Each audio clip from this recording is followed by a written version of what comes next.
Hey, what's going on, Lights Out Faithful? We are back after a brief, well, maybe extended hiatus because we've all been world traveling around the globe, but we want to do something really special for episode 100.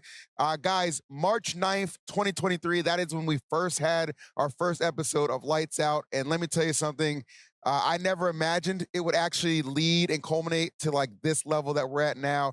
Being consistent, building a legit fan base, like just getting to this point. So being homeless. Being homeless, that's true. Being homeless. So before we even, I say anything else, I want to say thank you to every single one of you who subscribed to the channel, liked the videos, commented, just interacted, and helped build the Lights Out fan base. And we got plenty more for you. But with that said, I'll end my little spiel and bring in the two guys who make this podcast possible, Light and Cosmos. Gentlemen, feels like it's been forever. How the hell are we? And I am doing good. Honestly, it is crazy that we've got to this point and that we're actually doing episode 100 live at MomoCon. Yes. Thank you so much, MomoCon, for having us and letting us be able to do this. I'm having a great time. How are you doing, Cosmos? I'm doing great. This is the kind of production that I feel like would be great if we could have this at more tournaments. This is fantastic. That would be very nice. Every tournament, do it and pay us. Quite literally. Please. We're begging you. Now, MomoCon has consistently been like a homie event. Even though we're recording this before the actual top 8 of this event happens, we're still plenty to talk about, plenty to catch up on. I know the biggest thing for you guys is you're over in Japan tearing it up. And before that, we're in Vegas tearing it up. So we could even go in chronological order. Like, how was your level up experience? Not just the tournament, just in general. I know you both came over and got to enjoy it. So let's take it from the top. Level Up Expo, did you have a good time? Oh, Level Up Expo was incredible. I had a great time there. I mean, obviously, I placed well. Yeah. I wanted to win it, and I really saw the route that I could have won it. You know, when I was in top 8, I had to fight Zamba, and I think if I fought Zamba and won, I think I won that tournament. I agree. I actually heard Doramigi, who won the tournament. Congratulations to him. I heard that he said that I was the one player that he didn't want to fight in top 8, and I had full confidence. I played him before, and weirdly enough, with Fox's recovery, like, his Fox's recovery takes so long. It's not one of the easier ones to like punish for Min. So like, I really wish I got to win that, but I'm happy with how I placed. The weekend and stuff was great. Got to go gambling with you guys. I had a great time in Vegas. I always have a good time in Vegas. I just love con tournaments like this one, for example. No doubt about it. How about you, man? How about you, buddy? Level Up Expo was great for me too. The tournament definitely was like not my weekend. Like just playing wise, it wasn't my weekend, but I feel like overall, like the general consensus for that tournament was pretty much like it was practice for Kagaribi. So it wasn't like, okay, I'm going into this event trying to be at my best for this event. That event was me getting to my best for Kagaribi. So I wasn't like upset when I lost or anything. I was like salty because of the way that I lost. Losing in a game 5 fashion is always pretty unfortunate, especially when you know that you have the set. Yeah. And like the person pops off and runs across the entire venue. You made that guy's whole like just I think not even weekend, bro. I made his year, bro. Yeah. I'm talking about the Greninja. Yeah. Ice Knight Yeah, from Chicago, I believe, if I'm not mistaken. So yeah, I mean that was definitely a thing. But I'm gonna push back on something you said right there. You said Level Up Expo was the practice for Kagaribi. I disagree with that. I think Level Up Expo was more valuable because, in my opinion, it had money. It had money. I'm sorry, Kagaribi people. I'm sorry, I'm saying Japan, nothing but love for you guys. But if there's money on the line, I just think it's way more valuable. Point blank. It is so weird to call a tournament the biggest tournament of all time, and it has $0. Zero, like, bro. It has no like a bag of rice. Like I think, well, maybe a Yogi Bo, bro. Yeah. Who's that? That's Yogi Bear. That's the beanbag company. At the very first Umebroda, like the top 3 won Yogi Bo's. Oh, and I got 4th, so I got none. Jesus, that sucks. I mean, honestly, we say we love Japan, but I think Japan might hate me a bit more after this podcast. Oh, I know you got. Oh, I know. We're good. I'm there as their defending White Knight. I'm ready. But you're Black Knight. I'm the Black Knight. Crimson Knight. I'm the Knight. Oh, Hey, no way. No, but I mean, I'm not gonna have a. We'll get there when we get there. But yeah, Level Up Expo having money. I mean, I didn't win, but I still got a good. And it's a super good event. Like all the space, the production value, obviously the money, like we alluded to. Like that is a 10 out of 10 event. Glad it reached P tier, and I hope it does next year too. It's actually really funny that it's a tournament that has money at a place that literally is for gambling. And then the next week you go to a tournament that has no money and you're not allowed to gamble anywhere. Yeah, it's like if I made a YouTube video about like living rich and like a Mr. Beast video, it's like I lived rich for 1 week and poor for another. I wonder which one I chose. Like, well, you did that. You were homeless. I kind of liked it. I chose living rich for 6 months and living poor for 6 months. Let me tell you guys, when I was homeless, I wasn't in debt. True, actually. The backseat of that car feels real good when that credit score is going up. I'll tell you that much. Oh, man. Now, that was lit. But yes, Level Up was a good time for sure. And again, congratulations, Doramigi, for taking that one down. It was the start of something that really discouraged me a little bit in Smash. Well, okay. What was the grands? It was Min and Steve. Auden versus Doramigi. Yeah, okay. I will say, not including Kagaribi, of course. Yeah. America has been very consistent in holding it down lately when it comes to Japan. I mean, Battle BC is not an American event, but it is a North America. And not yet.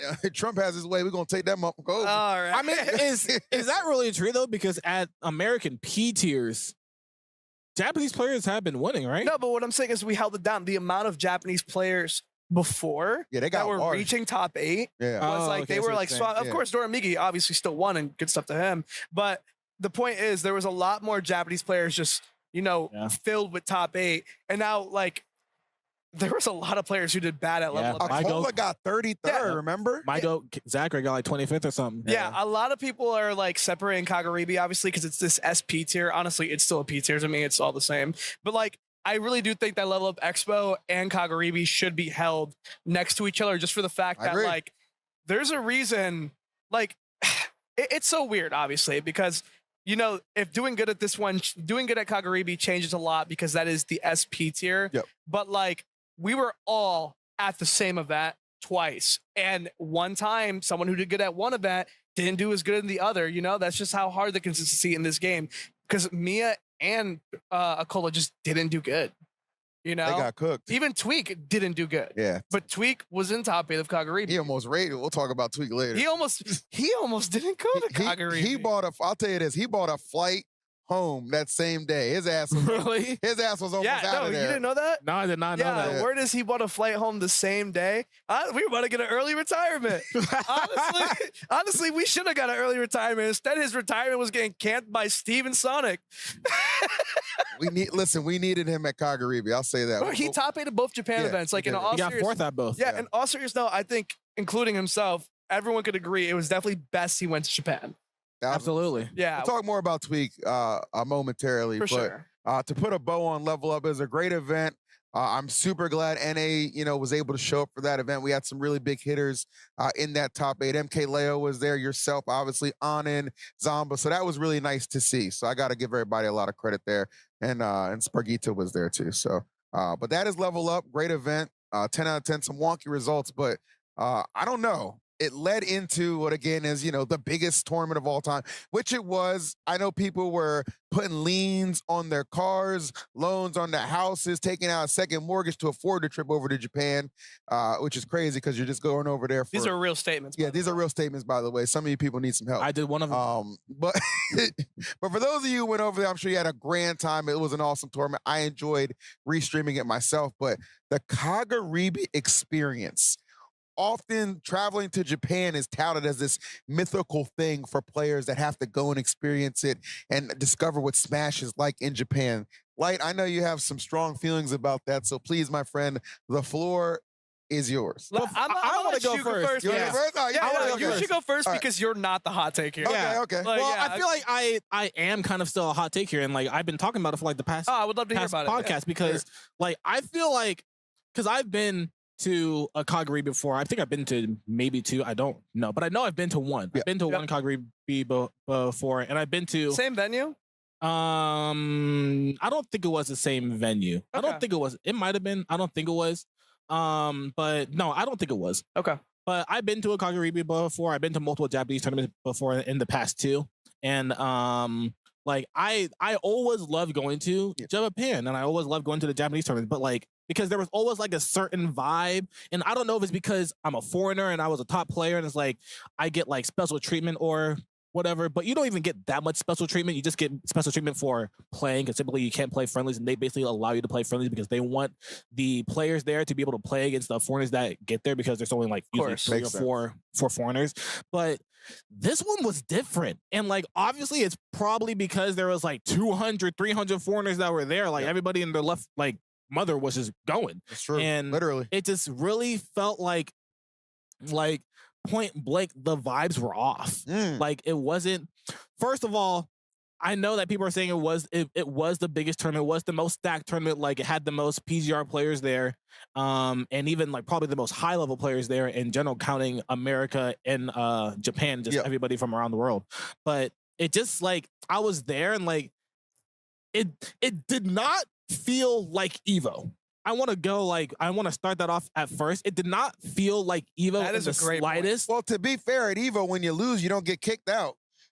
No. If you lost, you always had to leave, Get bro. out, Jim. Yeah. Or It's actually funny because if you lost, you didn't get kicked out, but you still had to wake up at 4 a.m. pools, which was tragic too. No, but that is a good point that I really didn't think about that, because the last biggest tournament in the world was Evo. And bro, it did no. Okay, it actually didn't feel like Evo at all. And I guess I'll touch on that too. It's like the tournament itself, like Japanese tournaments are always ran pretty well. It was obviously still tough this time because there's so many players and there's even more foreigners. But like still the fact that like it was still like you would play one match and then you have to wait like another hour for your next match. It was kind of frustrating, but I understand because there's so many people there. And like they still did a great job. They still like pretty much ran everything pretty much on time. Like things ended when they were supposed to and stuff. But like the feelings just weren't there. You were there with so many people and like you couldn't play. You couldn't like all you had to do was watch. You had to be near your setup so that because of like the communication barrier and stuff like that, you can't just run off and like they're not going to be able to find you. They did have like English translators calling players on the intercom, but they still wanted you to be around your pool, so you couldn't like vibe with players and stuff. And it just like the vibe was off. Like that's how day 1 was. And then for me, day 2, like it wasn't much of a difference. You were able to play friendlies before bracket started, but even after bracket started, you weren't able to really play friendlies, even though there were setups to at least to my experience. But like for some reason, like coming from me as somebody who's gone to Japanese tournaments in the past, Japanese like, apologist, got it. Go on. Japanese apologist. It's not like it was ran differently, but I would have much rathered.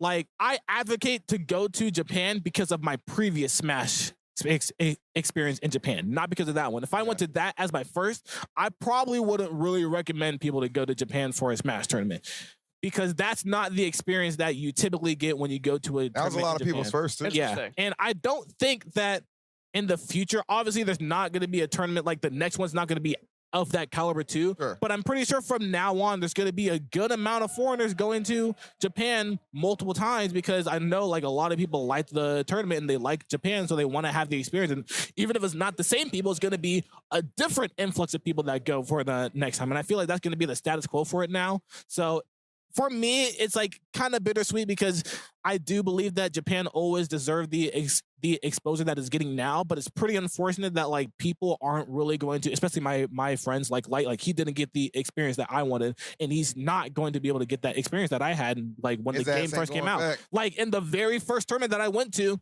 it was me and Leo, and that's it. And trust, that was like the best experience that even though that got 33rd, he still enjoyed that tournament to the fullest. He went and won Evo after that. Yep. By the way. Yeah. And like that's the same exact, like I'm pretty sure what's his name, Zamba can back me up too, because he went to Japan last time I was there. It was like me, him, and Void, and like that was it. And he said that after going to Japan, he had a newfound inspiration to finally buy a Switch. This didn't have a Switch.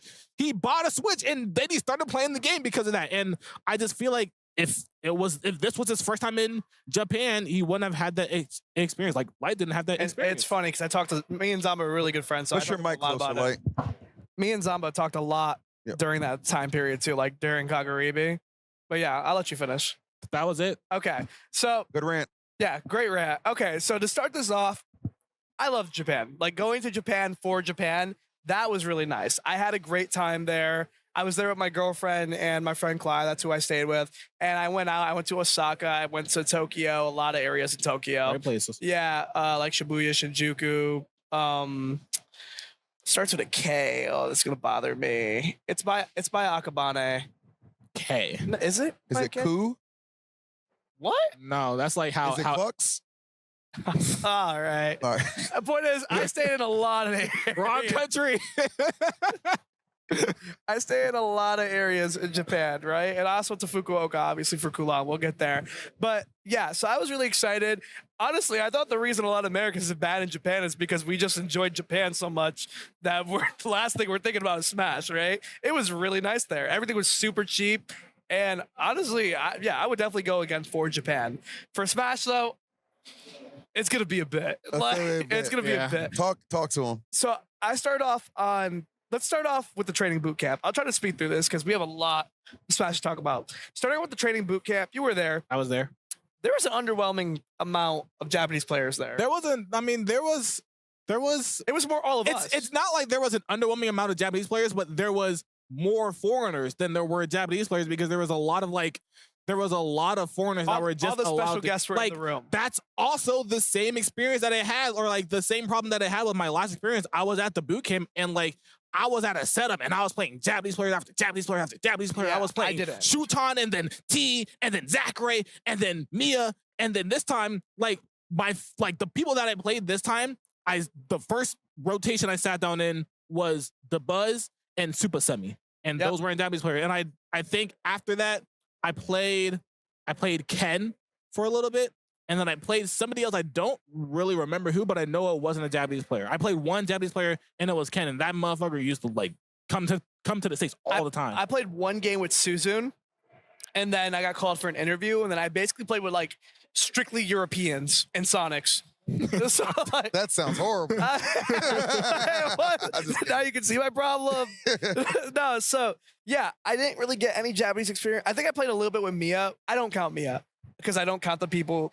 I played Leo. That was the other person. I don't count the Japanese players that come to America. Because no offense, even though they're great, I don't want to play with them. Because I know you guys are going to come. One of the best parts America. is like going is like, especially to Summer Liga boot camp, is like they invite the players that they know are good, but don't have the chance to play against foreigners all the time. Yes. Like back in the day, I would go to locals and like one of the people that I would play in friendlies because they do a thing where like you can play 3 games and then the next person's gonna play you. I was doing that at locals. One of the persons that I played for the first time was Doramigi before he popped out because they knew like, yeah, he's actually this hidden boss in Japan. And he's like 15-year-old. He's playing Min. He's a prodigy. So this is our next player. And he was. And like, that's just something that like, you're not going to get because there's so many foreigners there. Yeah. And that's just my biggest issue with it at this point. Yeah. So getting past the boot camp,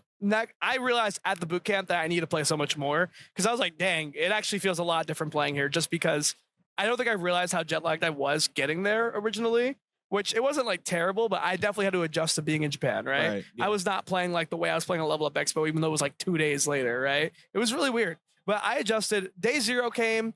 And I went kind of late because I was exploring Japan, obviously. And I went there and I had to go practice. I played with Gorioka. Shout out to Gorioka. He's the hero of this story because he's about the only Japanese player I played with.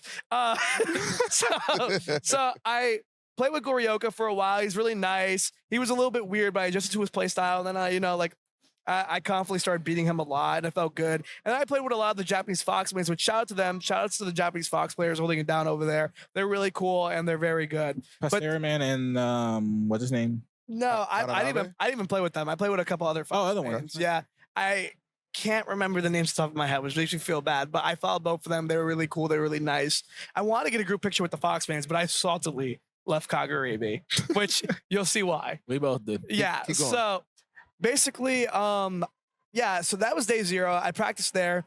I learned that I have to be up for 9:30 to get there for 10 o'clock check-in. Now, this is a problem for me. And the reason this is a big problem for me is mainly because as a top seed, I know I'm not playing until like 10:30, 10:45, right? My round 1. Yep. I know I'm not playing that. And I get it. Like we should show up. We just don't do that in America. You show up for your pool. If you're not there within like 10 minutes, you're DQ'd, right? So well, some people depends on your Lumi rank, but continue. Yeah, that's true. That's fair enough. But yeah. Anyway. At this point, it doesn't. I'm not even Lumi ranked. That's true. I feel like they hold it down still yeah, what are you talking about? Actually, what are you talking about? One time I went to a bracket and the dude went to get lunch in the middle in finals, and like at a major, and like they waited for him. So I don't even want to hear it. Okay, fair. But they said reset, go ready up, Jim. Yeah. So I get your energy. I get there at 9:30. Yeah. I play like 2 friendlies with Tarek, who I played with at at boot camp, and then they said no more friendlies because they wanted to get ready. So they didn't want us to like play even before the tournament started because they want to get ready, right? Yeah. And so we wait, and then I don't really play until like 10:30, 10:45 because, like I said, I'm the top seed. So I got there like an hour early to not warm up and be tired as hell, honestly. Beautiful. And you know, it's a 2 out of 3 bracket until like round 2, right? Or the ending of round 2. The first round. No, the second. Oh yeah. The second round of round 2. Yeah. That's a 5. And I'm not gonna lie, my first impressions being there was, so I woke up at 8:30 to get here for 9:30 to play at 10:30.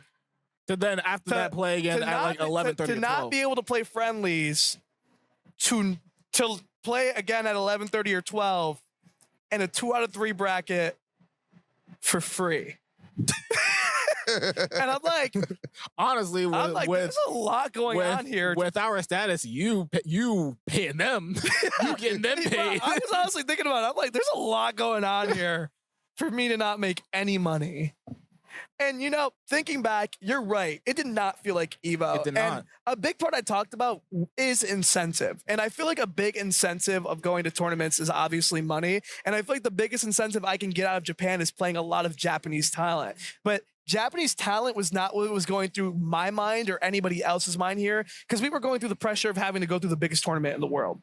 You know, like I didn't feel like I could truly enjoy Japan and play Japanese players because honestly, I was scared. Like I definitely fell under pressure a lot. And I think a lot of other people did because, you know, biggest tournament in the world, you feel like you have to do good, right? Yeah. But yeah, I don't feel like there was incentive enough for me to like money and stuff like that. So it was like a weird in between. I don't know.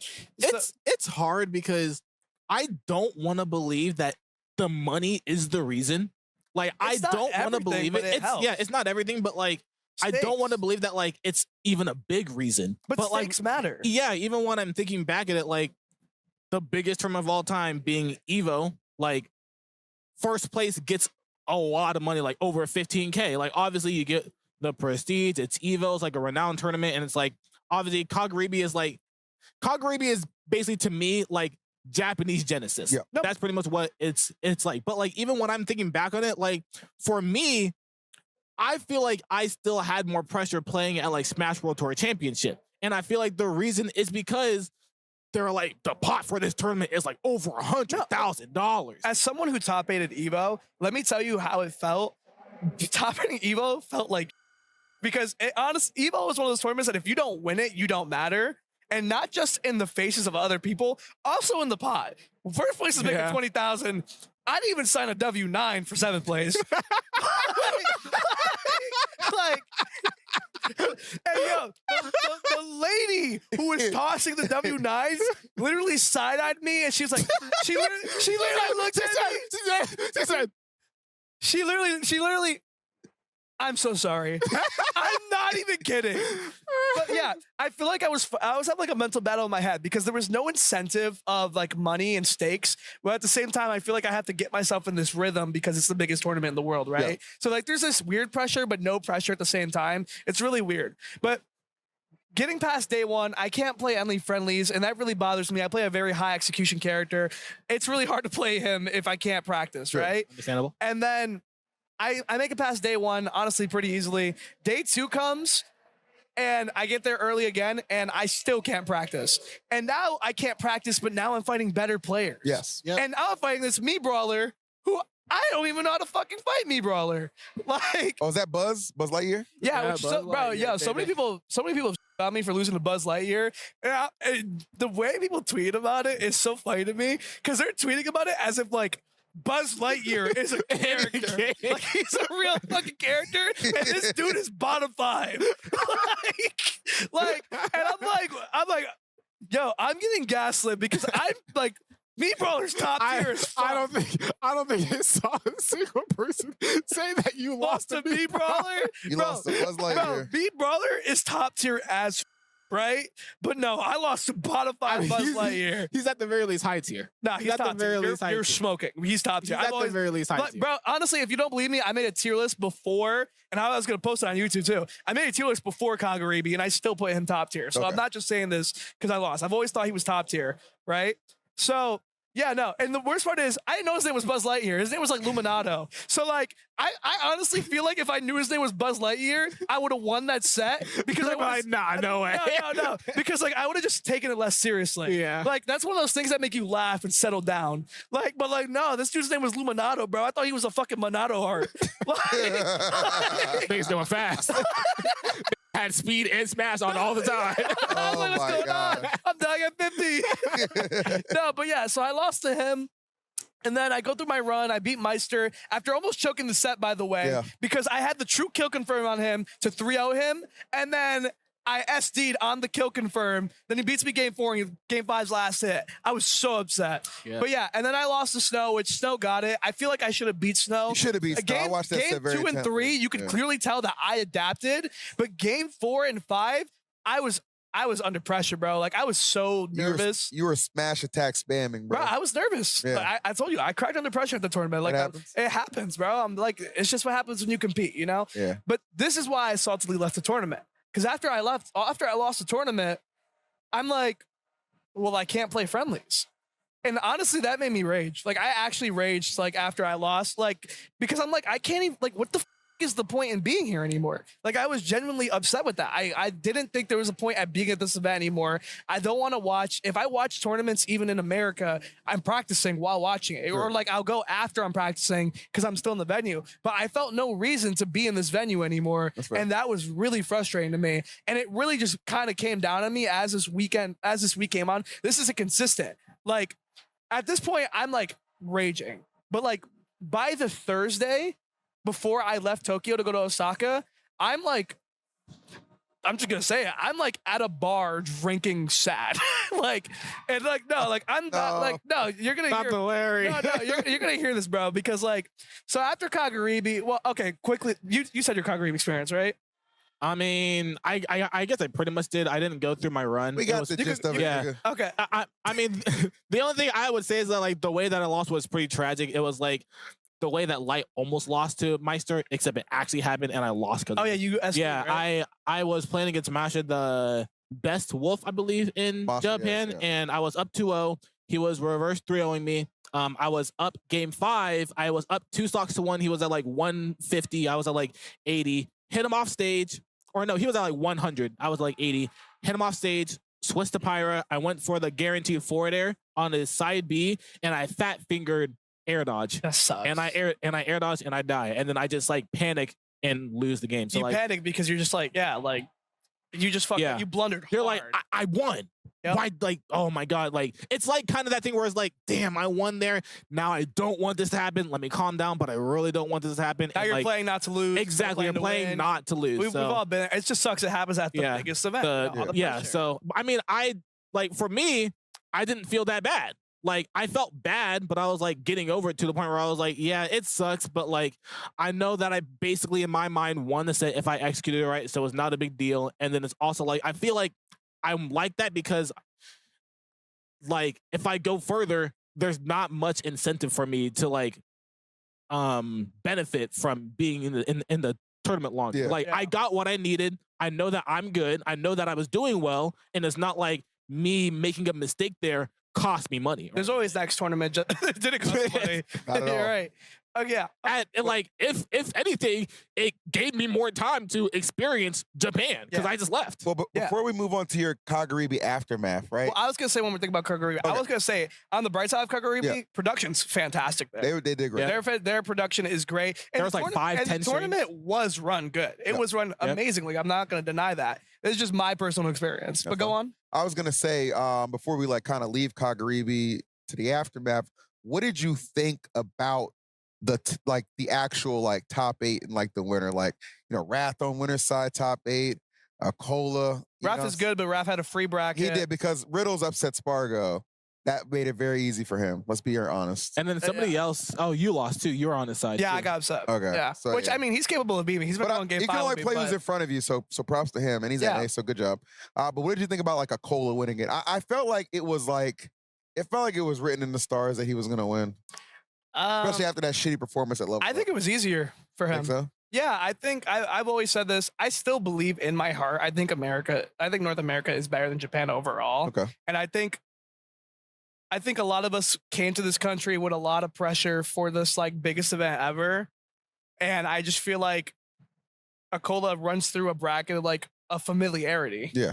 And I think that makes it easier for him, Which, to be fair, I think it's still like hard. Like, I'm not saying it's easy. Even though he lost to Raru in winners finals, I still personally believe like his hardest set was Tweek.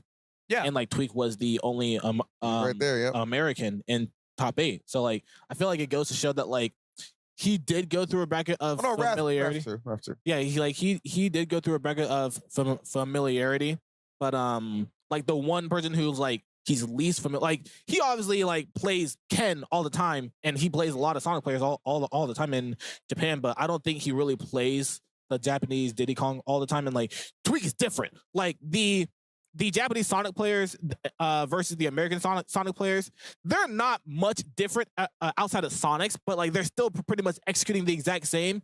Sonic's is just like he's a skill difference. Yep. Tweek is like an anomaly. Like he's not playing Diddy Kong. Sonic is playing Sonic's, or Sonic's is playing Sonic. Tweek is playing Tweek. So it's like going into playing Tweek in top 8, like that's like a match where it's like you don't really have that familiarity, which is why I feel like in game 5, it was the toughest set for him. No doubt. I gotta say, I'm just saying it says something when your heart is set as someone who sucks versus Steve. Yeah, and he sucks against Steve. He does struggle a lot there. I think it's not. I think it's fair to say that Japanese home fans feel more homey to them than it do for American home events. It should, because American home events are full of like invaders typically. Yeah. But like, and people are always cheering for the invaders. Yes, but Japanese home events, I mean, obviously like they outnumbered us by far, right? But and a lot of them are talented. They're all really good. They are really good, and it was a really good event. So shouts to Kagaribi. Maybe the whole squad will be there next time. Maybe not. Doesn't really matter. Now, Light, I believe you're about to tell us a story about a very sad drinking experience. I was gonna make it very quick. I didn't get. You don't have to make it very quick. I didn't get like drunk or anything. Like not like that. Like I wasn't like in there like I'm gonna die. Like no. Okay. So basically, I went to a monthly the day after Kagaribi. Yep. I did not compete in the monthly. I went there solely to practice because, again, exploring Japan. I still want to like explore Japan. And I also looked at the top seeds, and the top seeds are like Beastly, Lima, and Shattuck, and I don't want anything to fucking do with them because I'm in Japan. I watched that tournament. Yeah. So I'm there. I'm at that tournament. Onan was there too, like just casually. Yep. And I went, and because I'm like, I want to practice with some Japanese players. And guess who I fucking practice with? Goryoka. Because Goryoka's the only grinder. In Japan, apparently. He is a grinder. Yeah, Japan doesn't grind. Yo, shout out to you, Goryoka. I love you. You're the only grinder, bro. And I play with him, and he hooked me up with a Meatballer to play with for a little bit too. Nice. I just wish that Meatballer was a little less honest. That dude would like up air me, and he would never up B.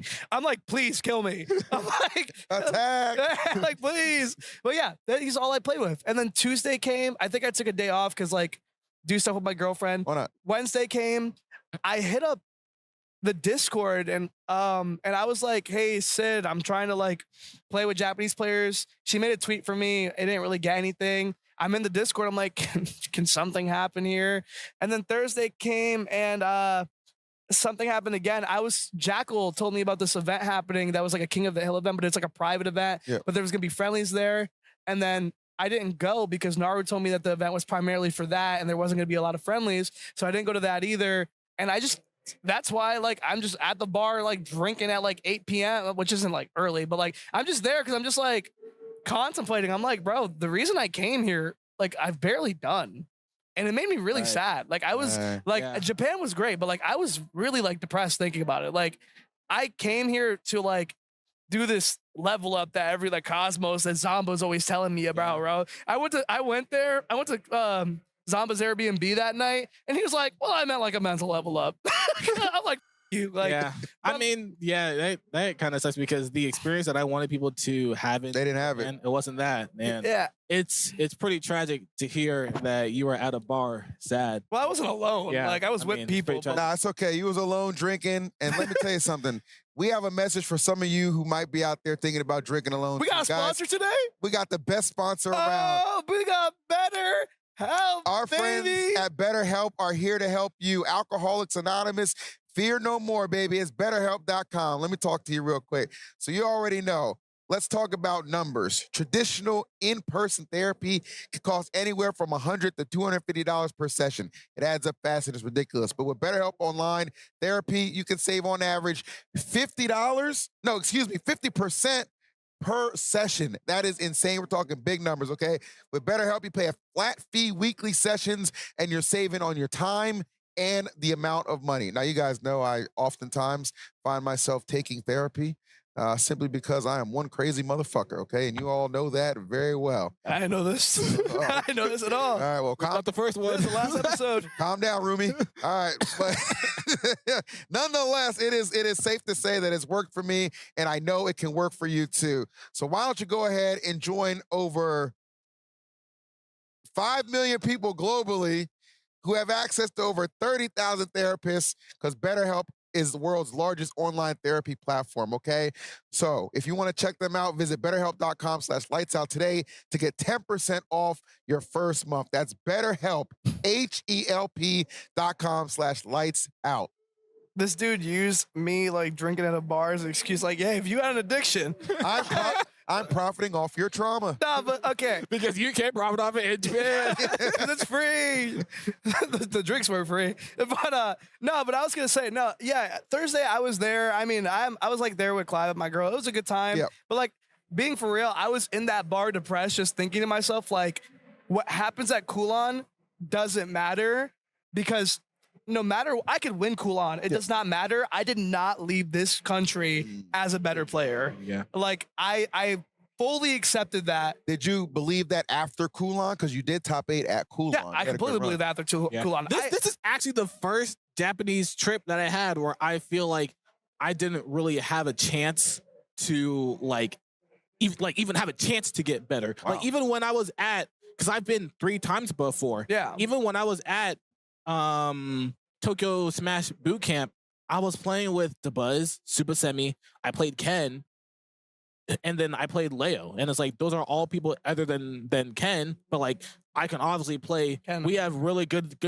Sonic players, and Ken comes to America a good amount of times. Yep. Like I played people that I can play all the time, Yeah. and it's like typically I will just be blunt. The foreign Japanese experience is like you go to locals, they basically let you have a setup, and they basically have like there is a line of people that want to play you, and it's a line of good players. It's a line of good players that want to play you in 3 games, and then it's the next player, and like you're going through like King of the Hill, and you're always the king of the hill, whether you win or lose. And it's like that for a week or 2 straight. I don't know if Zamba experienced that. I'm pretty sure he did too, though. Zamba told me he was going to like boot camps like at Shuton's house and stuff. Yeah, and like that happened too. And like that didn't really happen this trip either. Like we would have, I know there was Cafeteria Cup. Maybe that was where something happened No, too. that's where I was at. That's where I only played Goryoka and the Mii Brawler. Then, because I was at Cafeteria Cup too, and like it was different.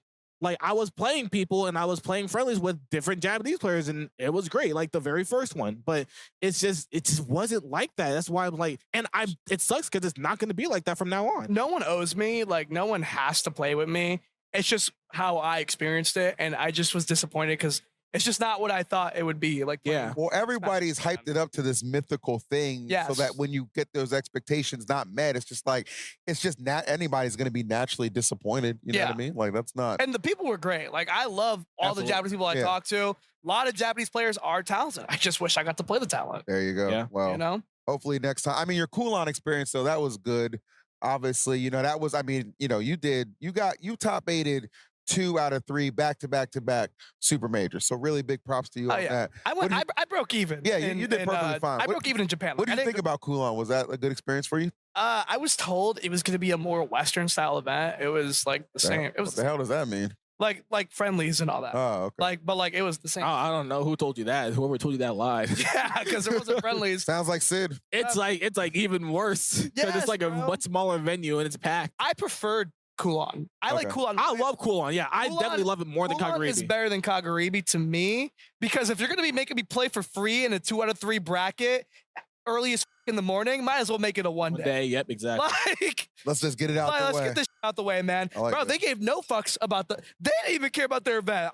They ran my top 8 qualifier and winners off stream. Yeah, I was actually What? That watching. shit was crazy. I was watch party net and I was raging. And then somebody was like going around and they started recording it, like you versus Sonics. And I was like, yes. And then they moved away to like fucking Meister. And I'm like, you fucking Jim, get back on flight. And Yeah, I got timed out in their chat for calling him a Jim. that's hilarious. They knew what that I meant. don't remember who that guy was, but fuck you, all right? No. They knew what that meant. That's crazy. Yeah, the Cool M bracket was. I fought Kept, who beat Yoshidora. Yeah. Which is what's okay. That was And That's crazy. We'll take it. And then that's Japanese inconsistency. Don't put me in with that. I was like Villager. I got that, Yeah. bro. I know a lot of matchups. I just conveniently fought Buzz Lightyear. Buzz Lightyear. Like, bro, like I know how to fight Villager, man. Sonic told me he thought I was gonna lose the Villager because he didn't think I know that matchup. But I know a lot of matchups. But Like Javi on Earth, for example, I play him a lot. that's true. Yeah, But, yeah, like, Javier. But yeah, and I even had a Villager like from my area, Captain Awesome, actually. Yes, he You awesome. know Captain Oh, Awesome. right, I right. played Mario Party with him the other day. Yeah, but that's hilarious. He's really nice. He's a cool guy. I like Yeah, him. but yeah, I played him. I played a PT, which I don't really know his name, but he like top 8'd like an 8 tier, like right when we left Japan. Was it Atelier? No, I can't. No. But my point is, like, I fought people who like were pretty good Yeah. by Japan standards. I kind of cleaned them up, and then I lost to Sonics and I lost to Spargo's Plant, Yeah. which that was controversial. Which I really don't think it should be. Okay, before you talk about the plant, can I ask you what, because there was some debate about this online, what loss would you say was worse? Spargo's plant? Luminato, Oh, no. Spargo's plant or Nairo's Ganon? Nairo's Ganon. Okay. All right, you heard. Nairo's Ganon haunts me because he killed me. I think I've mentioned this before, but That force, man. he beat me off a misinput. It was on Kalos, The right? iconic Yeah. forward smash was a misinput. Dang. I hate that because he actually lost the game right there. It's tried also to- different because did Spargo go cloud at all, or he? No, he didn't. Well, Nice. but the thing with Nairo is like, one, we knew the game less, so Yes, like, that's true. like it was entirely possible for that to happen back then. Yeah. Like I fought Nairo's Ganon after, and I mean I destroyed it. But like I knew the game less, and again, he tried to jump fair, and I tried to nair up smash, and I won the game there. He misinputted F smash. We all know Nairo misinputs F smash a lot. We've seen him do it, Yep, still and does. it just conveniently worked out for him because I play Fox and I hate myself. So yeah, that one was definitely worse. Okay. But Spargo. Plant yeah. is not okay. Plant wasn't nearly as bad because you have to understand that I don't know how to fight Plant, but the best player in the world knows how to fight me. Like, he's still the best player in the world. Yeah. And he's playing a character I've never played before, and I have nothing to base this off of, where he plays me, and it genuinely felt like he was doing things. I was doing things that I would do versus other people that I would never do versus Spargo, because I think playing him as another character subconsciously took me out of the fact that I was fighting Spargo. Gotcha. Like, for example, there's something that I do versus I check people with this. You know I do this, where people hit me and I'll nair out a hit stun, run at you, up smash immediately. I never do that to Spargo because Spargo always sees it coming. But I did it to him like 3 times as Plant because I'm like, not even processing this as Spargo. I'm like, I'm fighting a Plant. But like, Spargo was really fucking good with Plant, and I don't know how to fight Plant. He was falling out of combos. He was not dying at like 115 to up smash, which is insane. I just Plant's found a out. heavy character. I just found out he's like top 8, top 6 heaviest characters in the I had game. no idea about Yeah, that. Wow. bro, I talked to Larry immediately after losing. Did you know if he up Bs, he can't fall through the platform? I know. There's so much weird shit about Plant that I just don't know. Also, I'm when you, surprised Larry would do that. That's yeah, bad, Red. right, bro. You know what else? Like Plant kind of counters how I play Yeah. because Plant patuis, and I love to fair and narrow. I'm fair and down here off ledge. Yeah. That's like my whole thing when I'm You're on always ledge. losing that trade. And I'm always jumping off ledge because Fox jumping off ledge is great. Broken, yeah. Bro, I'm so tired of it because there's so many matchups in these games where people are like, this character actually is pretty good versus Fox. And Plant's another one, Like, I don't think Plant beats Fox or anything. Clearly not. Fox definitely wins. But the character got on Fox, and I didn't know the character has on Fox. And again, he's still the best player in the world, Like, it was... He is ranked 1 still. It was annoying because, like, I didn't know what was going on, but, like, what can I do? It is. I got my top 8. I was a little upset because I wanted to fight Tweek. I really think I would have cleaned Tweek. And like at first I didn't think I was gonna clean Tweek because I didn't think I was ready. But as I went through the bracket, I was like, oh, I'm playing better now. I could beat Tweek. But yeah, like I just wasn't. I couldn't have been ready for it. And now you'll never get the chance again because I asked him about it like in between the set. What about Spargo? Yeah. After game 1, I was like, so are you like it was close game 1, and I was like, so are you going Plant because you don't give a or you just like this is the better option? And he was like he literally was like he's like, I don't think I could beat you with Cloud right now. Like, I think my Plant has a way better chance. And you won the last 2 exchanges on him before. I won the last 3. Oh, the last 3. Bro, I'm next. He's going to Plant on me. Bro, I learned how to fight against him the week after I lost fucking Throne, which is so sad. But I learned a big deal of it was the stage. It wasn't the way I was playing, but like platforms like Small Battlefield and Battlefield were just way better for him. Yeah. And realizing that if I realized that at Throne, I would have won. Like he made a joke, if you remember, after I beat him at Ludwig's Invitational, he was like Mickey Major, but then I beat him the next 2 times. It wasn't coincidence, Mm-hmm. I'm probably one of the best people versus Spargo in terms of his Cloud. I'm number 2, but you might be number 1. But yeah, so like he did something he thought was right, and I talked to him before coming this weekend because he's in France right now, and I was like, playing Plant. I said, "Are you gonna play Plant?" And he was like, I'm going to go Plant versus Gluto. And he said, I'm going to go Plant versus Gluto. Don't worry, bro. It won't just be you. Jesus Christ. He's grown up. And then I said, and I was like, good luck, soldier. And he just hearted it. I love Spargo. Like, Spargo's great. He's my son, bro. He's I great. love him, bro. He's so great. Oh, man.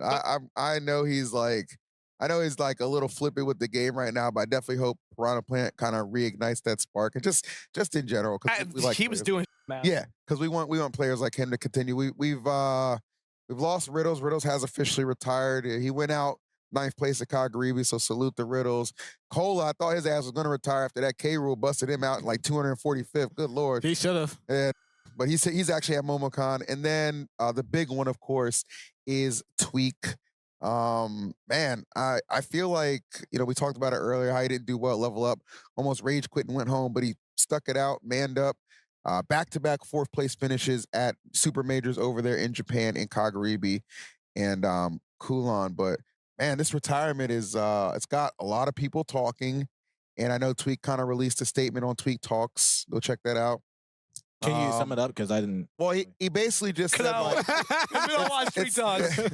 The retirement is real, okay, and but I didn't watch the whole episode, but that talked about it. He talked about. What do you guys think about that? You know on YouTube where you can like see the sections of what they talk about. Yeah. Let's get to that. I didn't get a chance to finish it, but what do you guys think about Tweek supposedly retiring? Get some bullshit. I told you already. I'll just say it for the camera. I high key think Tweek wasn't actually gonna retire. Yeah. He was just doing the classic Tweek bullshit, and I think that got so serious on Twitter. And then his girl, and then B, without saying anything to him, made that picture. Yeah. And this was getting a bit too real. And Tweek was like, I gotta quit. I gotta go now. I gotta wait at least 6 months to my next major. He's like, man, no more weeklies for me. Oh man, yeah, it is kind of crazy. Because like I know it's interesting because like I feel like if he just didn't say anything, he was just like, I just want to take a break for a while. Still got Supernova coming up. If you don't even want to travel anything, Collision would be in his backyard. So there were definitely some opportunities for sure. But like it feels like he's made the decision, and I think he's gonna stick to it. Now I know he wants to keep doing content. So I know his podcast is gonna continue, his streams are gonna continue, all kinds of stuff, which is awesome. But like I don't know where it goes. I tell you this, I don't think he's gonna stay on LG. I feel like you can't, because I feel like their main thing is playing, and like obviously they have the entire like YouTube channel and everything. Yeah, I mean, yeah, I just think, and I'm not saying this because I have any insider information. I'm saying this because I think he's looking to just be unfeathered. You know what I mean? He just wants to be completely free. That sounds like insider information. No, I'm just saying. I might have got a text, man.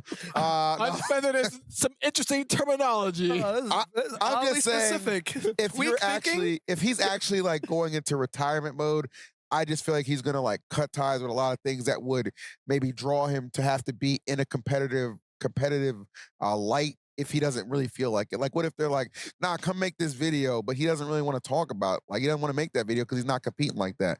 That's just kind of the way, like, my mind thinks. I also kind of get it you want a fresh start, especially if it's like Luminosity. I feel like it's gonna be hard sometimes to not like eventually get like not even like want to compete, but be like, I might as well. Yeah. Because especially like whenever like Luminosity is going to do more tournaments and more like invitationals and stuff. And like if there's an invitation, they're like, Tweek, we want you to come here and do content. Even just content. It might be like, well, if I'm going, I'm spending all this time here, I might as well enter. And I don't think he wants to be in a He's probably trying to avoid the temptation because I don't think it's going to be easy, but I actually do think he's going to stick to it. I actually don't think he's going to play again competitively until the next game. If he does actually retire, you know, I hope he has. It's a shame. I love watching Tweek. We're not going to see him as much, so, you know, I hope he has a good life. Yeah. I feel like I'm not as sad as most people are just because, you know, I've been doing this long enough. And a lot of my friends are from Brawl or early Smash 4 where I've seen Void retire. I've seen Mars retire. You know, I've seen Larry retire, who are all people who are very close to me. So, you know, on the friendly side, I wish the best for you. On the competitive side, and this is maybe just how I make myself feel better, I only care if the person, like if a Cola retired, that'd make me upset. Because if Spargo retired, that'd make me upset. Because the people winning, right? But I hope he does good. I want the winners to stay in right now because you know I had times where I feel like I want to quit too. I get so tired traveling and doing this over and over again. You know, 1 second I'm like at a peak, and then some seconds I gotta figure it out again. You know, it's frustrating. But I've always told myself that I don't want to quit this game. I really don't want to quit until like I feel like I genuinely can't do it. Like, you're like legit washed. Yeah, like I'm washed. I'm tired. Like I don't want to just be like you're gonna LeBron James it. Yeah, bro. That's kind of how I want to. I didn't know you were on PEDs. I don't know what that is. Performance enhancement. But yeah, no, just a rumor. I don't know. Not a rumor. I want to try to keep. I want to try to keep going as much as I can. You know, like I'm having a little bit of an inconsistent year, but honestly, that's just because I feel like I've been going through a lot of just a lot of life stuff, you know, not knowing what I want to do, not knowing if playing Smash is the right thing right now, just like everybody else. Yep. It's a very common thing that goes on during this state of the game where it's like you don't know if you should keep yourself in the game. And again, I've always gone through this. There are new people rising. I generally feel like a lot of the people rising right now is because of a lot of the older people already know what's on top. I mean, I'm going to be completely honest. I'm going to cut you off. I don't even think like you're having that inconsistent of a year. I think your year's still pretty solid because you're getting like pretty good top 8s and pretty deep into top 8. And like, I remember you told me, or you made a tweet specifically about what your character losses were. And that was pretty tragic. No, and like, I do think I should be winning most of those. Well, yeah, of course. Like, obviously you want to win your -2s, like being a core main in Smash 4. I had that experience where like there was a time where I'm fighting Sheik Fox, Cloud Fox, Bayonetta Sheik, and Fox, it's like, Fox. Bro, yeah, Fox. It's frustrating. Yeah. But like at some point, like especially with the way that the meta goes, like the characters that are your losing matchups are like the better characters in the game, and are the characters that are bullshit in the game that are more prominent in the current meta. So it's like you're gonna run into those more often. And as like coming from a player who has been in your scenario where like you have somewhat polarizing matchups, like you have a very good matchup spread, but like those matchups that are bad are really annoying to play as.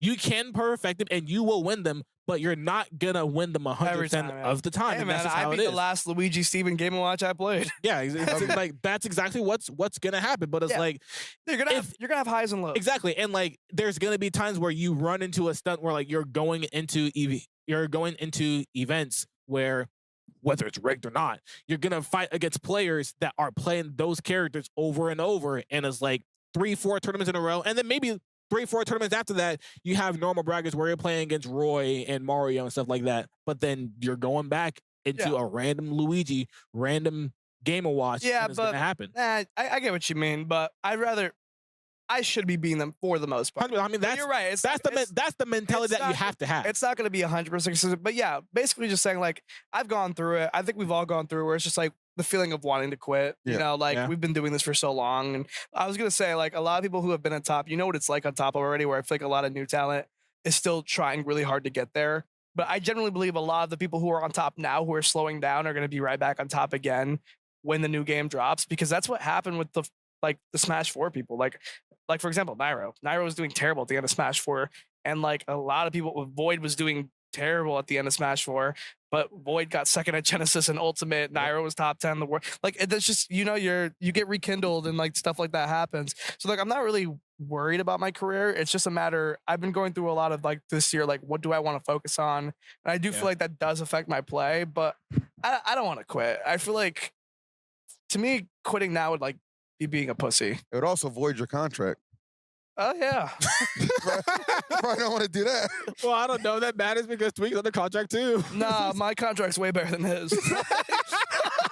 I've seen the numbers. It is. Bro, honestly, it's not even about numbers. I'm on fucking Shopify Rebellion, bro. True. I'm on the best team in the world. And honestly, if my team ever sees this, just know that I appreciate you from the bottom of my heart. I love you guys so much. It doesn't matter. Even if my contract ended tomorrow, please don't let it end tomorrow. But even if it ended tomorrow, I've been on this team since 2021. Yeah. Which I'm just thankful for. Shopify. 2 years before lights out. I'm just saying, if Cola keeps floundering and you need another black on your team, you know where to find me. That's crazy. But yeah, let's take the whole podcast. yeah, but yeah, as long as the winners are here, that's all I really care about. All right on. Well, I'll tell you what I care about is producing excellent content and producing a podcast with two of my absolute best friends. And hopefully we've done a good job to continue to earn your trust and your faith as we wrap up Lights Out episode 100. Before we get out of here, though, again, we are emanating live from MomoCon. It is before, Top 8's going to be taking place on Sunday. Give me your predictions on who's taking this event down. Hopefully me. Okay. Hopefully you. Hopefully me. I mean, I've wanted it for a long time. I've really wanted a Lights Out grand finals. I feel like it would be a great time for it to happen now. We're on opposite sides, you said, right? Huh? Yeah, we're on opposite sides, and I don't know what your bracket look like. Probably look like bullshit, but mine look great right now. Okay. I really like the way that my, not even just my bracket, but just my side. Like I have comfortable matchups and matches that I've won in. So I haven't even looked at the bracket, but that just tells me enough to know that all the bullshit's on my side. Probably. I got Chunky. I got Regalo. I got Cola on my side. I mean, Meister's on my side too, so I can tell you that at least. Okay, Cola, Meister, you probably have Mr. E too. My bracket is I'm playing Shinji tomorrow. Winner of that is seeded to play Lima. I got Chunky, and the winner of that is seeded to play Lima on my side. Oh, no, Lima's on my side. Damn, who's even on my side? Yeah, I got.